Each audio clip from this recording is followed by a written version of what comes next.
Me gustaría empezar esta charla con una imagen que tomo prestada de las matemáticas, de la lógica. Seguramente todos conoceréis la escalera de Penrose, esa especie de escalera infinita o imposible, que parece que sea indiferente subirla o bajarla porque siempre nos acaba conduciendo al mismo punto. Es una ilusión óptica, una prueba de percepción. Por cierto, que Penrose no era un, eran dos, padre e hijo, ambos matemáticos.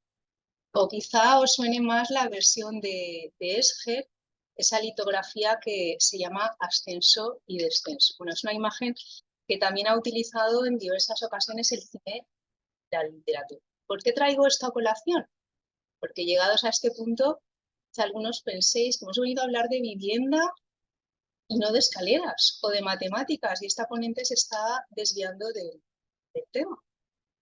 Pero lo cierto es que cuando no se aproxima a esta materia, a mí por lo menos siempre me sucede, tiene la desesperante sensación de estar ante una escalera imposible de transitar, que engaña nuestros sentidos, que en el mejor de los casos nos ofrece distintas perspectivas mientras la utilizamos. Veremos, ahí lo dejo a punto. El título de la ponencia, ya lo anunciaba Andrés, hace referencia al arrendatario y al propietario en la ley estatal por el derecho a la vivienda. Y yo no voy a contemplar la posición de uno y otro de modo aislado, sino que me voy a centrar en medidas que afectan a ambos en relación el uno con el otro, o si se quiere, en el contrato de arrendamiento o la relación jurídica arrendada. Y lo primero que quiero subrayar es algo que probablemente todos conocéis, y es que estamos hablando de una ley con unos antecedentes y una tramitación muy accidentados. De hecho, las discrepancias de fondo sobre la norma no solo se dan con la oposición, sino entre los propios socios de gobierno.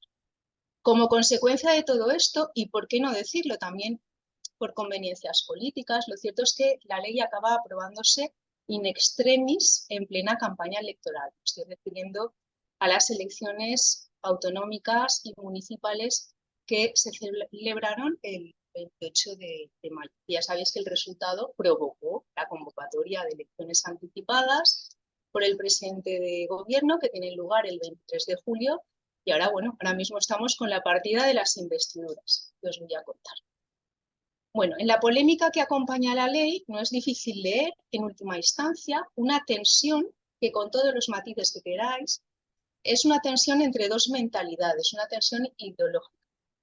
Una mentalidad más intervencionista, más social, y otra, si se quiere, más liberal. Y junto a esta tensión, una segunda que está vinculada al estado de las autonomías y al complejo mapa de la distribución competencia, que es especialmente tortuoso, aunque algunos, sobre todo los no iniciados en la materia, puedan quedarse aparentemente tranquilos ante la lectura del artículo 148.1 tercero de la Constitución, cuando faculta a las comunidades autónomas para asumir competencia, y todas ellas lo han hecho, en materia de ordenación del territorio, urbanismo y competencia exclusiva. Resulta bastante ilustrativo de esta tensión, podría poner otros muchos ejemplos, lo que ocurrió con el informe que tuvo que emitir el Consejo General del Poder Judicial al anteproyecto de ley en 2022. Que lo que sucede es que en una sesión extraordinaria que se celebra el 14 de enero de ese año, el Pleno del Consejo rechaza por 15 votos a 6 una primera propuesta de dictamen, en la que había sido ponente el vocal Álvaro Cuesta, porque aprueba una enmienda a la totalidad que se presenta a ese primer dictamen.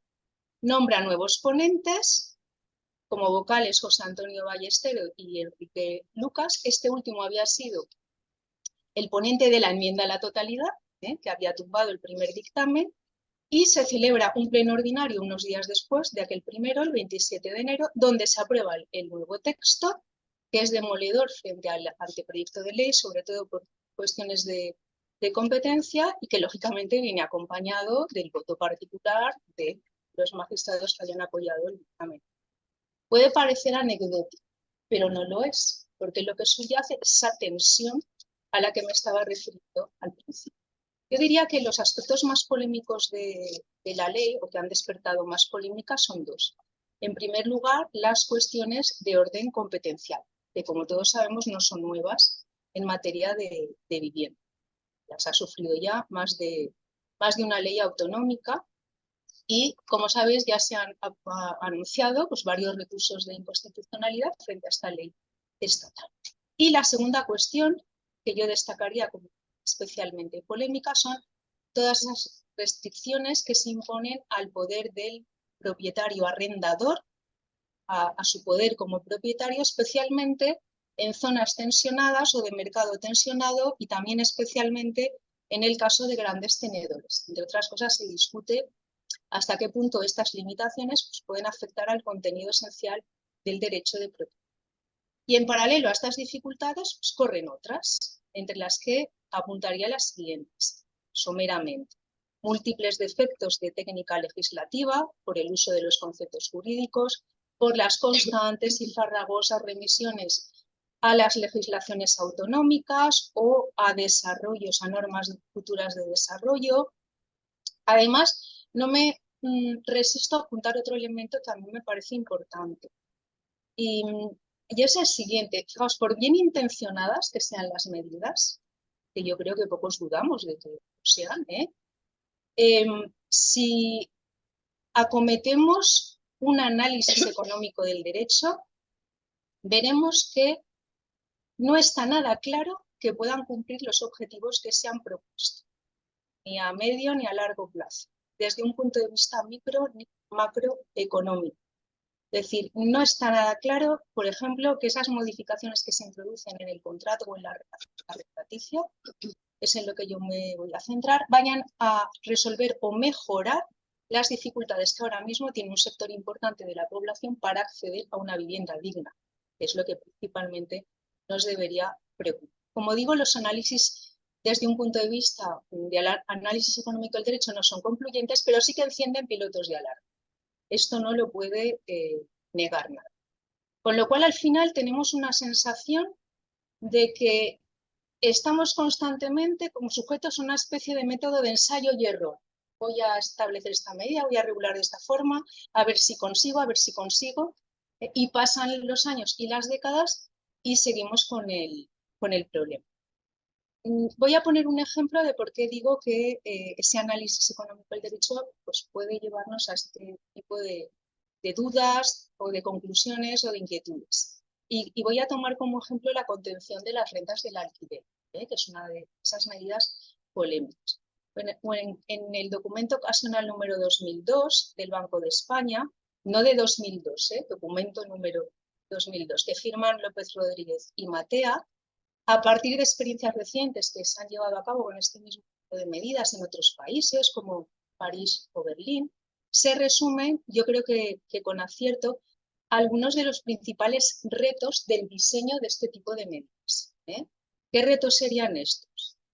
Pues para empezar, definir lo que serían precios de referencia, construirlos en una zona regulada, precisar qué se considera como mercado tensionado, la ineludible arbitrariedad a la hora de establecer los umbrales de precio o las metodologías utilizadas para fijar esos límites, la dificultad administrativa para hacerlo, el coste de controlar después la aplicación y el respeto de esos límites, el aumento de litigiosidad entre acreedores y propietarios que sin duda se producirá.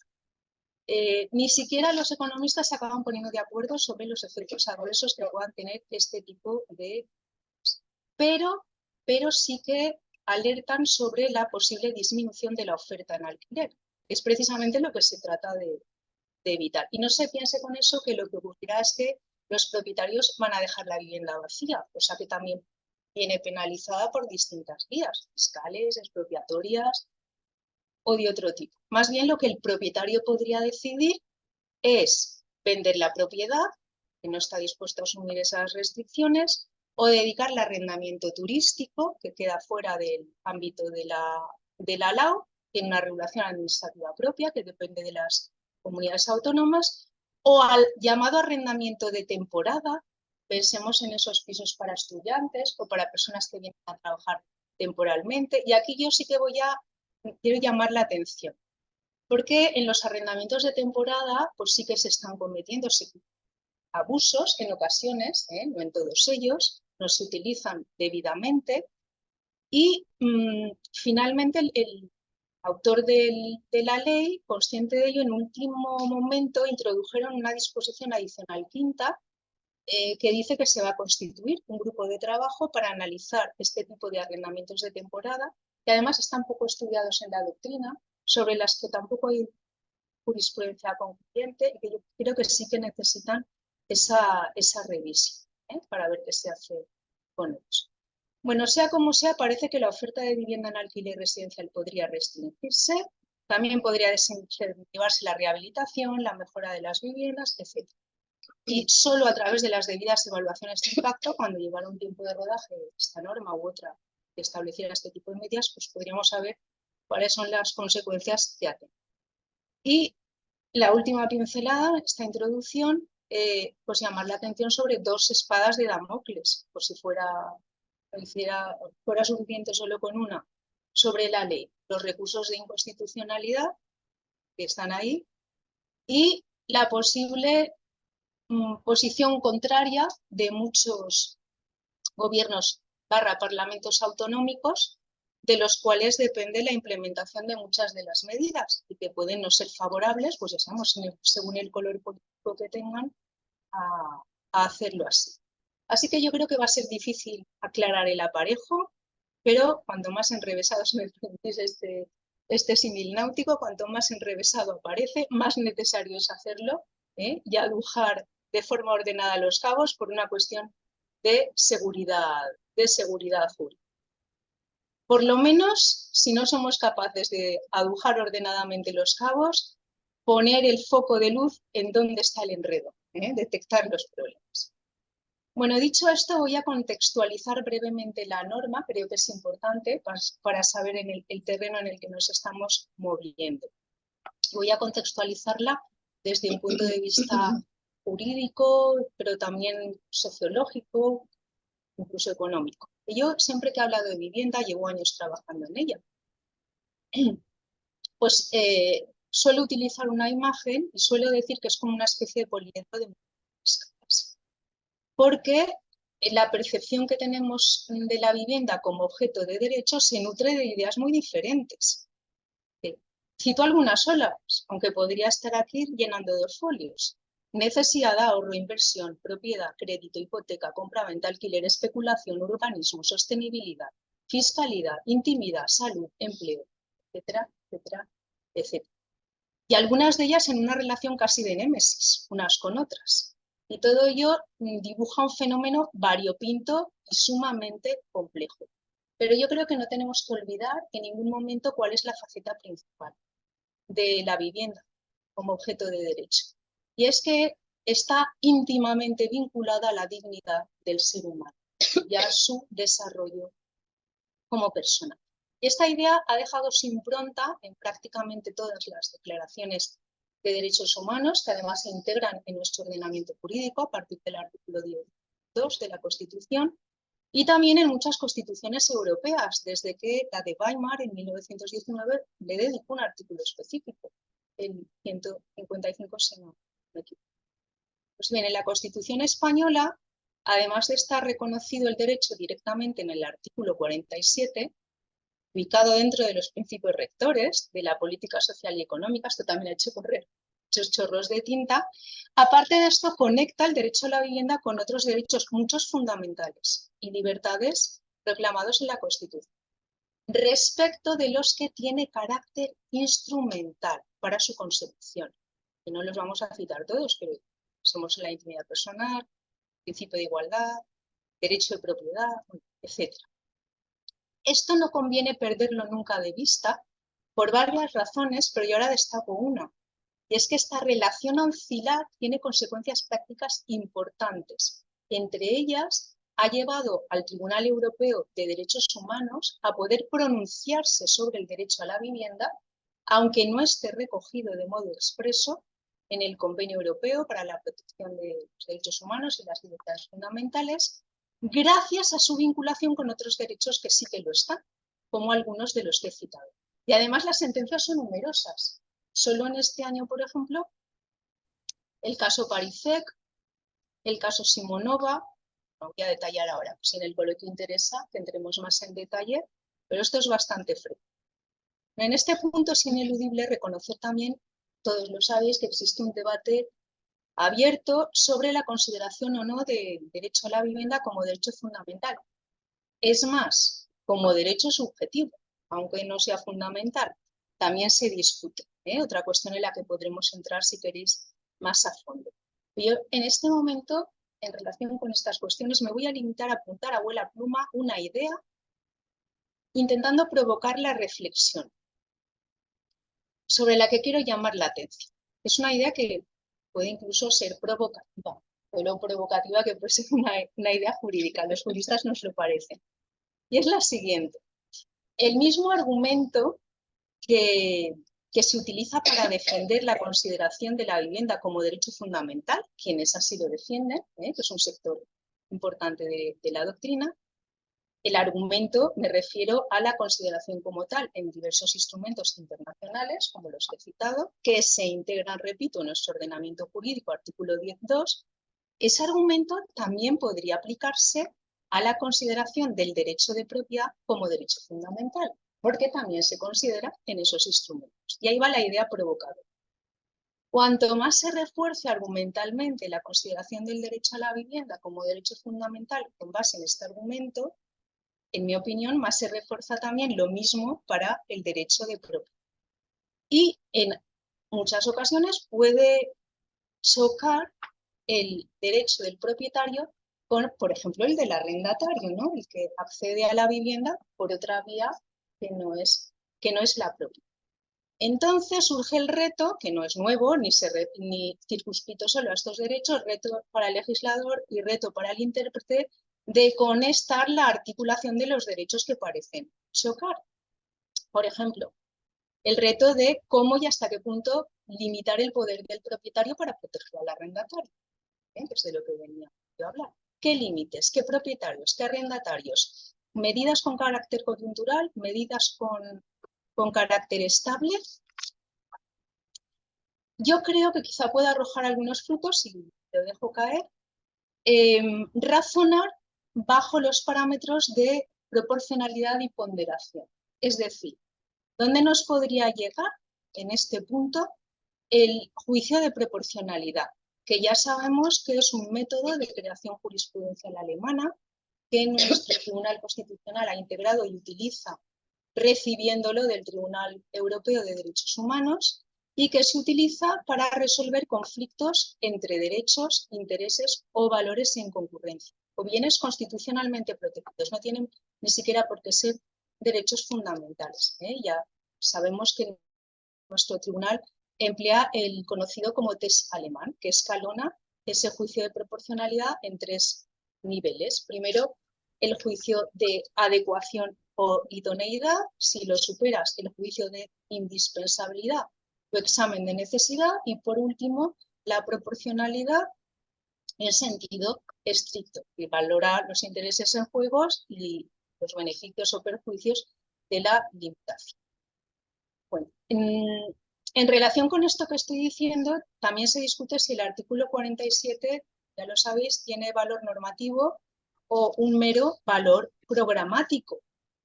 Y yo pienso que al margen de la conclusión a la que se llegue,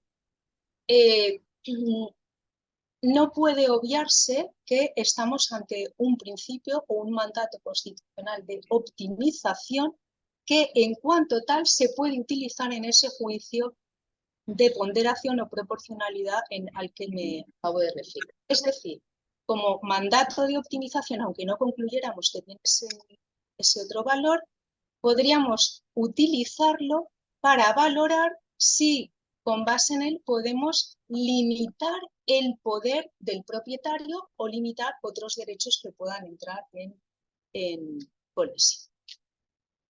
Bueno, cambiando el tercio a algo más ligero, como derecho humano básico, por sí mismo o como instrumento de otros, el derecho a la vivienda es sin duda objeto de políticas sociales que exigen una inversión de medios también importante. Este es otro de los talones de Aquiles, pero que hay que llevarlas a cabo para reducir esas desigualdades y permitir el acceso a la vivienda digna en condiciones de igualdad.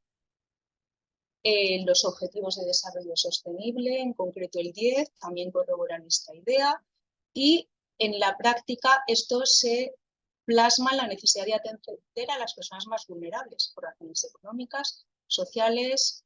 Todas las leyes que se dedican a esto, incluida la ley estatal de la que estamos hablando, lo recuerdan y detallan quiénes serían esos colectivos vulnerables de los que estamos. En este contexto de protección de los colectivos más vulnerables, en el acceso y permanencia en la vivienda, se han desarrollado en estos últimos años una serie de medidas que aparecen vinculadas, también las conocéis todos, con mayor o menor profundidad, vinculadas a dos graves crisis económicas y sociales, la del estallido de la burbuja inmobiliaria a finales de 2007, de largo recorrido, y la del COVID-19, que en parte se superpuso a ella. Estas medidas, que no vamos a detallar ahora, muchas de ellas se adoptan, son medidas coyunturales, ¿no?, para atajar, o sea, esa situación de especial vulnerabilidad. Las que ahora incluye la ley pretenden tener un viso de estabilidad, aunque muchas son heredadas de las que se han ensayado con ese carácter coyuntural en esos momentos. Bueno, para acabar de perfilar el contexto, que es en lo que estaba ahora, quiero destacar también una circunstancia que es esencial en la ley y en las medidas que adopta. Y es que desde hace décadas en España se está intentando llevar a cabo políticas y medidas. La ley de arrendamientos urbanos es un buen ejemplo de lo que voy a decir. Para intentar fomentar el alquiler. El español, la española, prefiere en general la propiedad sobre el alquiler, por distintas razones en las que ahora no con detalles, que luego las podemos comentar. Hay una clara preferencia en comparación con otros países europeos también. Se ha intentado elevar el porcentaje de tenencia en alquiler sobre el de propiedad para buscar un mayor equilibrio, pero la verdad es que los números han cambiado poco, si basta con leer las estadísticas oficiales. El reto sigue abierto, no se ha conseguido. Como os decía, la LAU es buen ejemplo de los intentos. La LAU se ha reformado en distintas ocasiones, con perspectiva social, con perspectiva liberal, y no se ha conseguido cambiar esta circunstancia. Y eso que el alquiler tiene ventajas. Nadie, por ejemplo, podríamos enumerar, no sé si estáis de acuerdo conmigo, que te puedes adaptar mejor a las distintas necesidades de tu ciclo vital si vives alquilado que en propiedad. Movilidad geográfica de los trabajadores. Si la renta fuera asequible, disminuir el endeudamiento de las familias. Emancipación de los jóvenes. Acceso a una vivienda de pensionistas no propietarios, etcétera, etcétera. Pero como digo, aunque seamos conscientes de estas ventajas, el problema sigue sin resolver.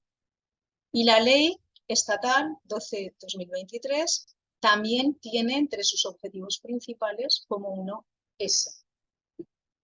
Bueno, llegados a este punto, yo no sé si has llegado a poner en el aula. Vale, sí, le pasé a última hora, disculpas, os pido a Andrés, para que lo incluyera entre los materiales que tenéis disponibles en el aula virtual, un resumen de las, porque además algunas son bastante farragosas, un resumen de las medidas concretas que establece la ley estatal en relación con la propiedad y el arrendamiento.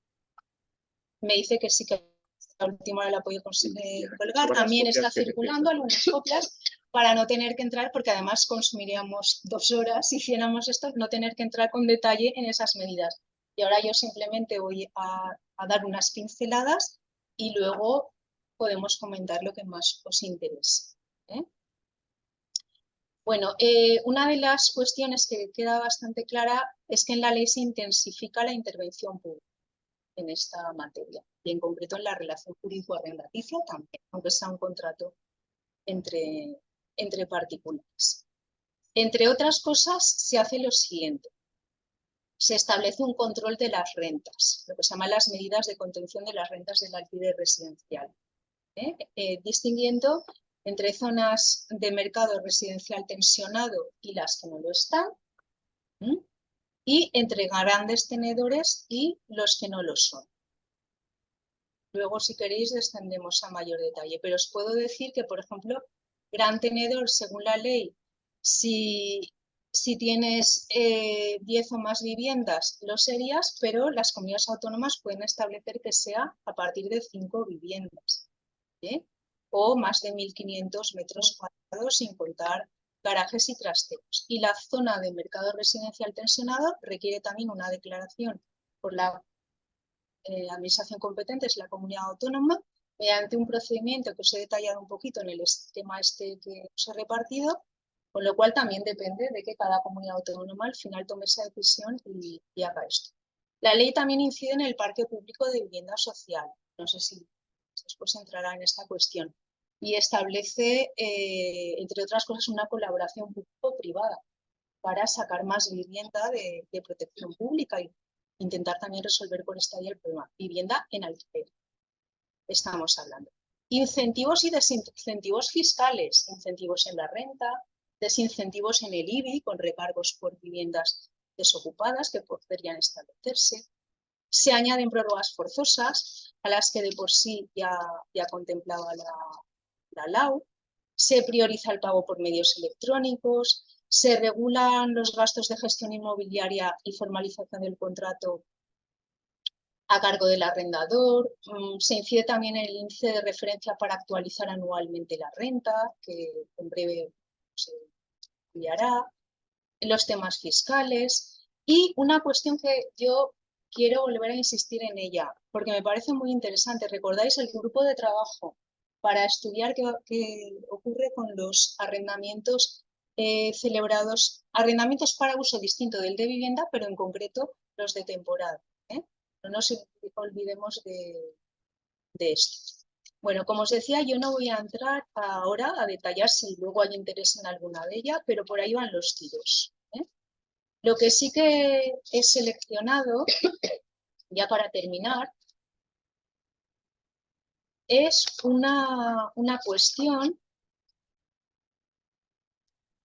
Iba a seleccionar varias, se lo dije a Reyes, pero al final no he querido tampoco agotar aquí al personal y dijo que sean ellos los que seleccionen luego en el coloquio, pero sí que he seleccionado una para acabar de cerrar el círculo. Luego sentaré un par de conclusiones y ya le daré la palabra a mi escasa. Bueno, sin perjuicio de que luego, como os decía, abramos el ámbito de visión de la cámara, quiero llamar la atención ahora sobre una cuestión que es de orden competencial, que afecta a esas medidas de contención de la renta, de las que estábamos hablando, y que creo que puede tener consecuencias importantes, por ejemplo, los recursos que se van a tener que resolver por esta materia. Y la cuestión que quiero traer a colación pues tiene que ver con una sentencia relativamente reciente, la sentencia de 37/2022 sobre la ley del Parlamento de Cataluña 11/2020, precisamente la ley catalana que estableció medidas urgentes en materia de contención de rentas, etcétera, etcétera, porque el título es muy largo. Son las medidas que después de alguna manera copia e incorpora el legislador estatal en esta ley que estamos comentando. ¿Y qué es lo que quiero destacar de esta sentencia?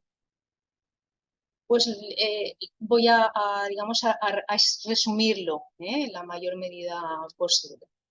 Fijaos, el Tribunal Constitucional en su sentencia descarta que esas medidas de contención de la renta, de limitación de la renta que puede pedir el arrendador, que le puede cobrar al arrendatario en zonas tensionadas, eso me refiero, descarta que esas medidas se encuadren en el título competencial referido a la vivienda. Tajantemente lo descarta. ¿Bien? Es decir, esa competencia a la que alude el artículo 149, 1 tercera, y que todas las comunidades, incluidas Cataluña, han asumido, ¿eh?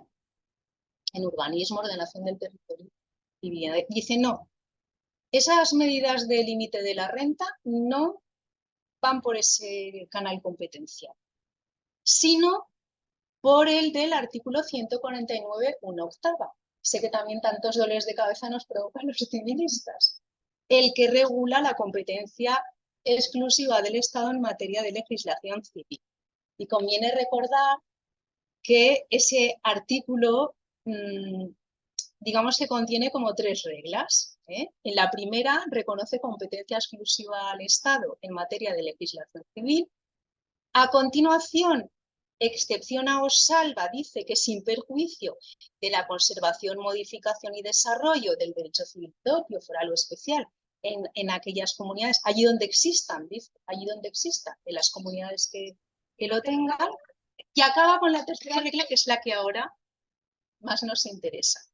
Dice que en cualquier caso el Estado tiene competencia exclusiva en una serie de materias entre las que se encuentran las bases de las obligaciones contractuales. En esas materias, bases de las obligaciones contractuales y otras, da igual si la comunidad autónoma tiene derecho civil propio o no lo tiene, porque esto se reserva siempre al Estado. Con lo cual, si concluimos que una materia entra dentro de esas bases de las obligaciones contractuales, ya será irrelevante si la comunidad autónoma que la ha regulado tiene competencia en materia de derecho civil, en concreto de contrato de arrendamiento urbano, que es de lo que estamos hablando ahora, o no la tiene, porque eso está reservado en exclusiva al Estado. Yo no es que ahora esté diciendo que la conclusión a la que llega el Tribunal Constitucional en lo que ahora va a decir sea correcta o no lo sea, no lo estoy prejuzgando ahora, ¿vale? Digo que si lo es, no importaría si la comunidad tiene competencia civil, o sea, legislación civil en esta materia o no, si consideramos que esto es base de las obligaciones. Bueno, pues para llegar a esta conclusión,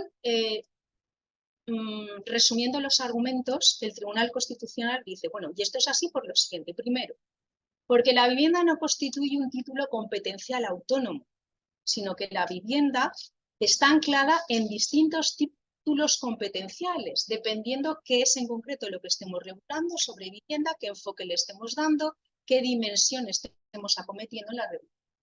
Según eso, esa regulación se incardinará en una competencia o se incardinará en otra, no necesariamente en la de ordenación del territorio, urbanismo y vivienda. Segunda afirmación que hace el Tribunal Constitucional. La competencia que asumen en exclusiva las comunidades autónomas, repito, todas lo han hecho, en ordenación del territorio, urbanismo y vivienda, dice el Tribunal en esta sentencia, tiene como objeto fundamental el desarrollo de políticas públicas en materia de vivienda.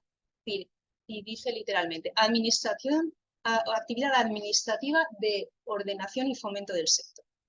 Básicamente esto, según esta sentencia del Tribunal Constitucional. Tercer afirmación argumental. Cuando se limitan las rentas del alquiler, se está incidiendo en uno de los elementos esenciales, como es la renta de un contrato civil, es decir, de una relación jurídica interprivatos, de naturaleza jurídico-privada, netamente civil.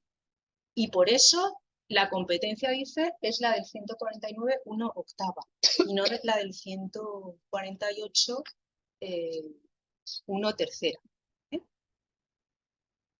Y si nos quedáramos ahí, diríamos, bueno, vale, pero como Cataluña, por ejemplo, tiene competencia en legislación civil y ha regulado los arrendamientos y ha dicho que bien regulado está, etcétera, bueno, pues no le vemos problema. El problema viene en la siguiente y última afirmación. Y es que dice, bueno, no solo es que sea materia civil, es que la regulación de la renta, los límites a la renta, elemento esencial del contrato de arrendamiento, es base de las obligaciones contractuales y por tanto queda reservada al Estado.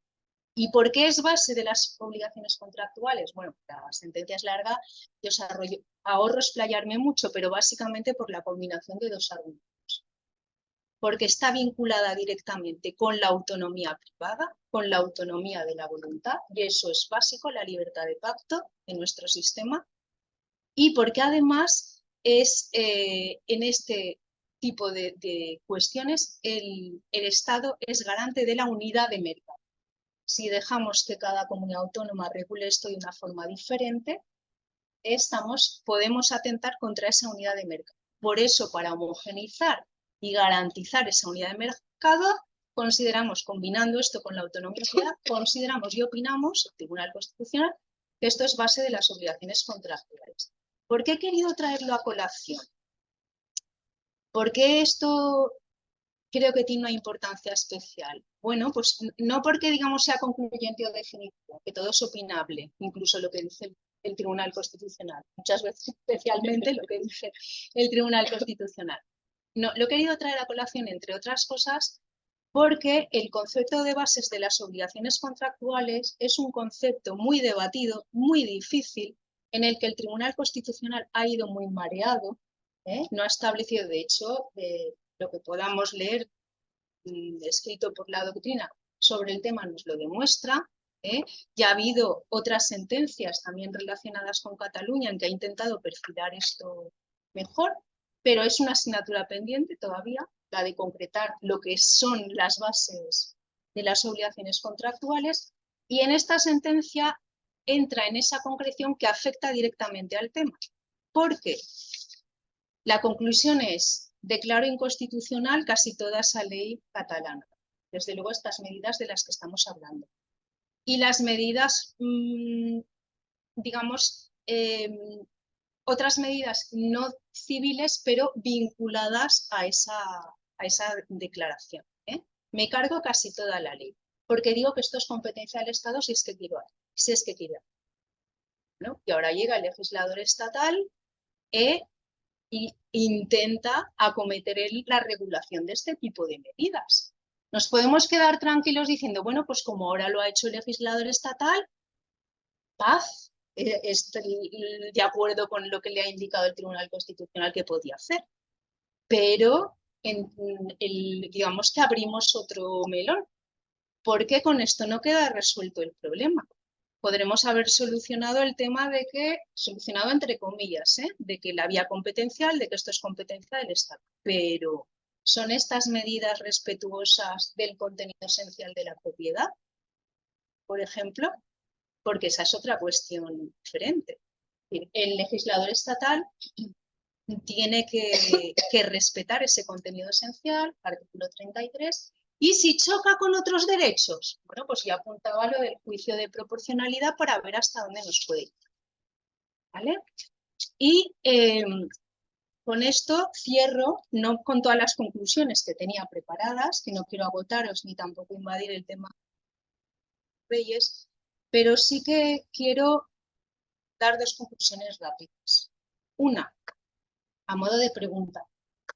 ¿Hasta qué punto esa satisfacción o esa consecución del acceso, permanencia en una vivienda digna, ha de conseguirse cargando el sacrificio sobre particulares, por ejemplo, los propietarios concretos que se ven afectados, o tendría ese sacrificio que encauzarse a través de medidas de políticas financiadas con los impuestos de otro orden? Esa es una cuestión. ¿Los intereses que se sacrifican de particulares o sacrificamos de otra forma y por otra vía? Y la segunda cuestión es que creo que ha quedado bastante clara la dificultad en la aproximación y en la resolución de estos problemas. Y yo creo que es un error cuando se acomete esta materia, cuando los juristas podemos acometer esta materia, poniéndonos caretas y haciendo compartimentos estancos. Pues vamos a analizar las medidas en la ley de arrendamientos urbanos, a ver qué nos parece. O vamos a analizar las medidas fiscales, a ver qué opinamos. O el crédito hipotecario. Si es que todo está relacionado, si es que una cosa puede influir a otra, si es que hay que tenerlo todo en cuenta al mismo tiempo. La ley de arrendamientos urbanos, la facilidad o no del crédito hipotecario, la política fiscal, medidas de orden laboral, porque muchas veces el acceso a una vivienda digna depende también del sueldo que ganemos, ¿no? De los ingresos que tengamos. Es que está todo relacionado. Solo una visión holística nos permitirá cometer debidamente esta materia. Y todos deberíamos comprometernos en el esfuerzo, no simplificar. Yo hace poco publiqué, que lo tenéis entre el material del seminario, un artículo de prensa, y me confirmo en el título que le puse. No sé qué os parecerá, porque lo titulé La vivienda, ese derecho incompleto. Y con esto acabo. Y te cedo la palabra, Reyes. Gracias.